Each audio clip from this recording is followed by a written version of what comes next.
All right, pretty good start into this week. I mean, things, picked up very quick at Sunday's afternoon open, with all the geopolitical news going on. And, of course, it had some type of effect into the market. But the weekend newsletter was really clear and really set things straightforward. So we're going to go ahead and review that. And then we're going to see how today's action carries us into Tuesday. So, first thing we want to set down is when we're looking at the market from a daily time frame range. This is the much bigger picture. Okay, and this is something that we've gone over. All the markets is doing right now is trading from January's high down into February's low. Okay, it's just trading in between these two pivots. All right, but obviously this range is extremely huge for us to, be day trading in, but we just keep that in the back of our mind. Okay, that this is a huge range. Now, we're going to come back to this range right now, but zooming in on this 4-hour time frame. Let me pull it up. Okay. On the weekend newsletter, this was the range to get us started into this week. Okay, we had the market entering this week. We had the market trading at 68.28 into 69.83. This was our wider range of focus, aside from the daily time frame range, because if we're trading, in the middle of that daily time frame range, I mean, that range kind of becomes useless. We want to zoom in, and check out what's happening on these smaller time frames. So that's why I had set down the 4-hour time frame as a pretty significant starting point into this week.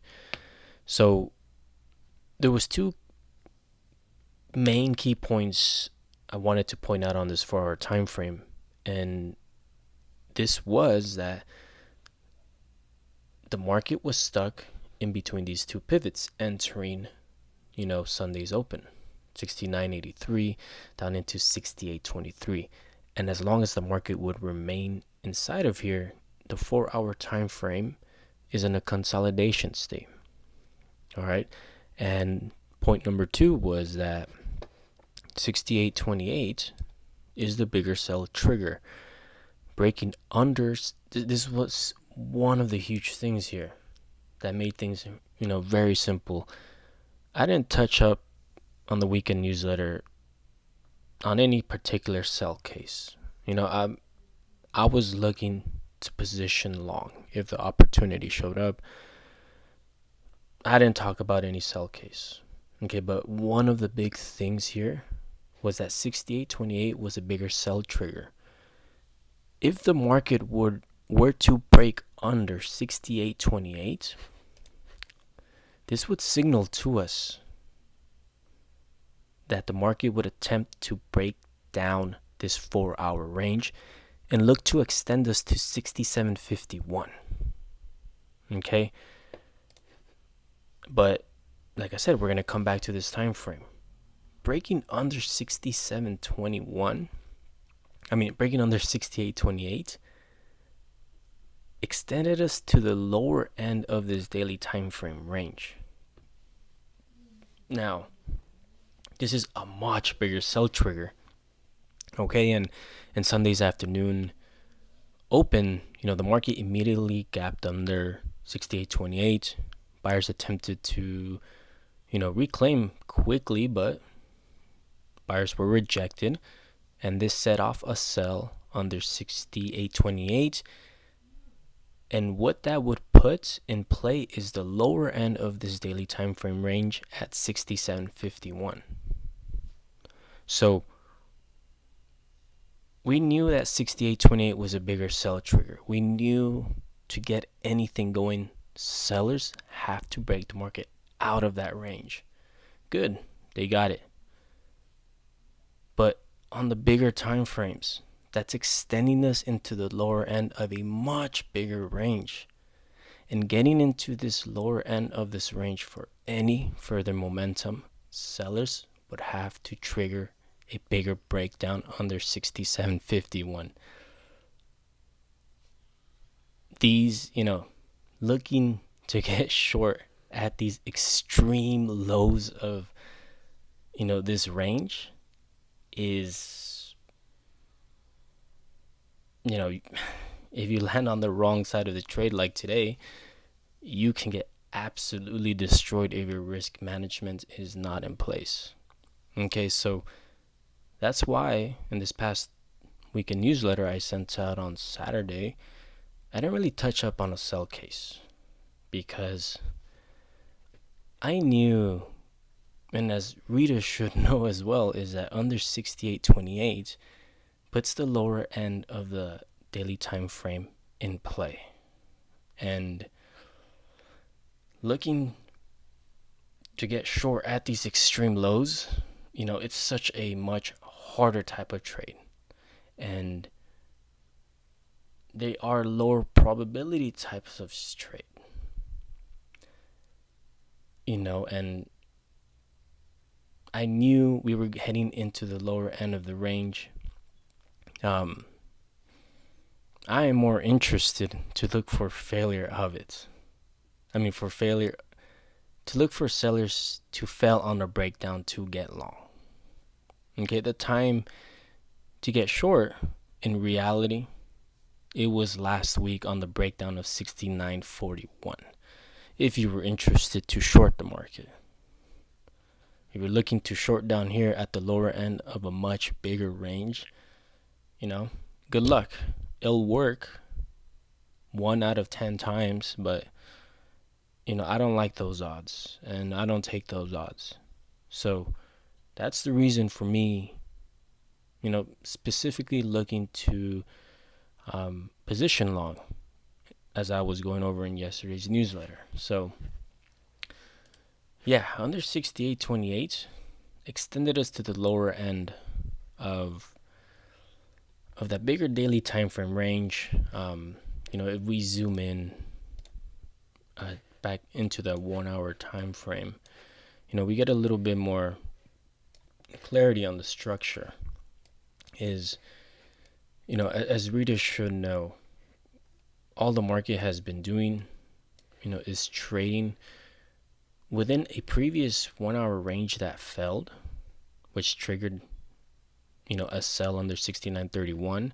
The market's been stuck in between this area and the lower end, which is our home base.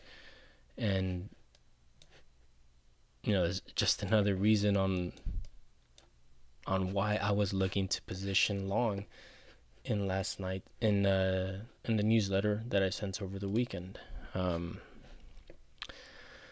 So, we knew the markets was just stuck trading in between 69.31 and 68.82 and to 67.51, which was our home base. So, one of the best entries in Sunday overnight heading into Monday was a retest, of our buy zone at 67.82. Okay, and I had written down here dipping under 67.82. Okay, so 67.82 is the upper part of this buy zone. I like to call it our home base. It's our home base for buyers. Dipping under 67.82.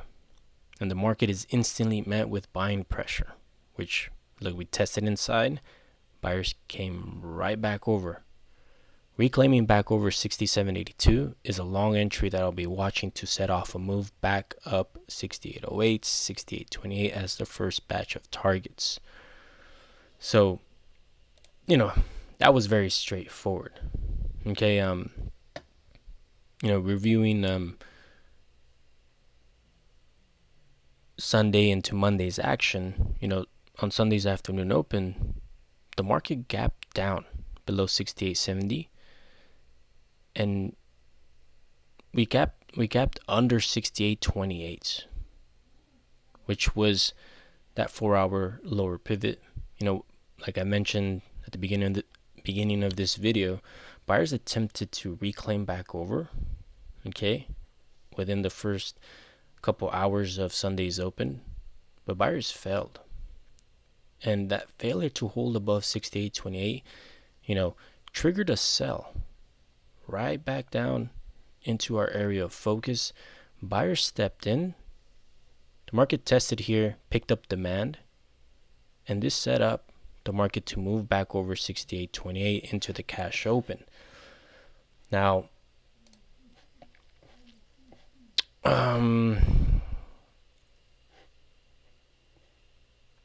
I sent a pre-market update via Discord. Okay, so basically saying that on Sunday night, buyers failed to hold above 68.28, which set up sellers to break down 68.08, triggering continuation lower into our buy zone. Now, 68.08 was the low on Sunday's afternoon open. Okay, when the market gapped down, we set a low at 68.09. Okay, and that's when we saw buyers step in. Buyers failed to reclaim, and getting back under 68.28, sellers broke that first session low, which triggered continuation into our home base. Okay, but testing into our home base, our buy zone, the market was immediately met with buying pressure, putting the market back over the most recent breakdown level, 68.08. I'm going to map this out for you real quick. All right, let me see, just so we can get a better clarity right here. All right, there we go. All right, so best case scenario is set on buyers holding 68.08, as this is the most recent breakdown pivot. Holding 68.08, longs can work to target back up 68.18, 68.21, 68.41. Okay, and longs worked very well back over 68.08, and back over 68.41, we were looking to fill Sunday's gap, which we filled it. Gap was filled, nothing left to do but trail any leftover longs, with the scope set at 68.94, which was that 1 hour upper pivots. All right, so very straightforward session, in my opinion, despite these geopolitical news. I don't even talk about them. It's all external noise. Okay, just how I have mentioned is you want to focus in areas of the market where there's significant price reactions. Price has memory, and price will most likely react in this maybe similar way to a previous area that there was a significant reaction. Okay, like last week, we knew 61.31 was a breakdown level. Okay, getting back over 69.31, this is a very significant price reaction.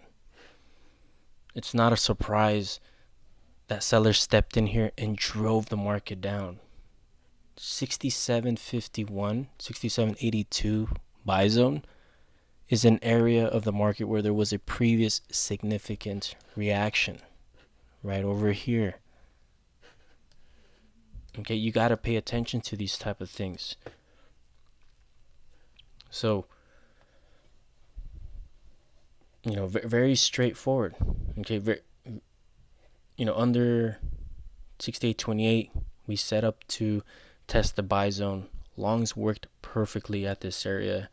68.08 offered entry as well into the cash open, broke above 68.28, and this led us back into that 1 hour range that I'm going to be talking about today. That's why I have it mapped out right here. 69.15 into 68.70. Now, right above us, this is another thing that I'm going to be talking about in today's newsletter, is an area where the market had a significant reaction to the downside. 69.41 right here. So that's what I'm going to be getting into in today's newsletter. Okay, I hope this little review helps. Okay, it was a very straightforward session. So we're going to be seeing what we got heading into Tuesday. All right. Do we want to get long at these prices? No. Okay, the best area to get long, we had, the best entry was at our buy zone right here. Okay, at the cash open, we had 68.08 opportunity to participate. Even getting above 68.28 worked as well. Okay, I had that in the newsletter. Now that one took a little bit more. That took a little bit more of, of time. Okay, but the first clear one on this 1 hour time frame is a failed breakdown of 68.28. It didn't work at first. Okay, but it worked into the cash open. Now when we're looking at the market from a 4 hour time frame, we spiked under, but we reclaimed back over 68.28. So longs worked there. Okay. So we had the buy zone, we had the 68.08, we had 68.28. The more that we inch closer into 69.41, it becomes riskier now to long. Okay.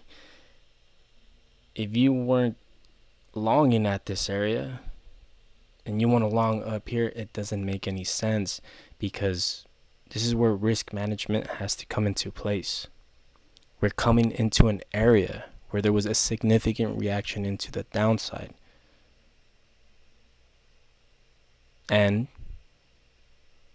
this means that getting back into this 69.41 and retesting this 69.41, it would not be a surprise to see selling pressure. Now the question is, if we do see selling pressure, how strong is selling pressure compared to this one, compared to this one from last week? Okay, we don't know. That's something we don't know, but that's why we manage risk. Okay, so yeah, so pretty straightforward. We knew the market was going to gap down based on the news. Okay, it was just no brainer, but yeah, levels paid and were respected very well. Reviewing the market from a 4 hour time frame, I just want to put things in a little bit more simple terms. Is the market, as we knew, look, I operate out of ranges. That's all I do. Okay. The market entering this week, as I mentioned, as long as it remains inside of these 2 points, it's in a consolidation mode. Okay. All that happened from Sunday into Monday was that sellers looked underneath this range and immediately fell, with buyers stepping in, pushing the market back over and inside of this range. So in this newsletter that I'm going to be going over, is I'm going to be going over what puts 69.83 into play, what sets off 68.28 once again. Okay, and one of the big driving factors into tomorrow's session is this 68.70 into 69.15 range. Okay, getting above 69.15, we know this is a breakdown area. So going to be going over that in today's newsletter for Tuesday's session. So let's go see what we got going on.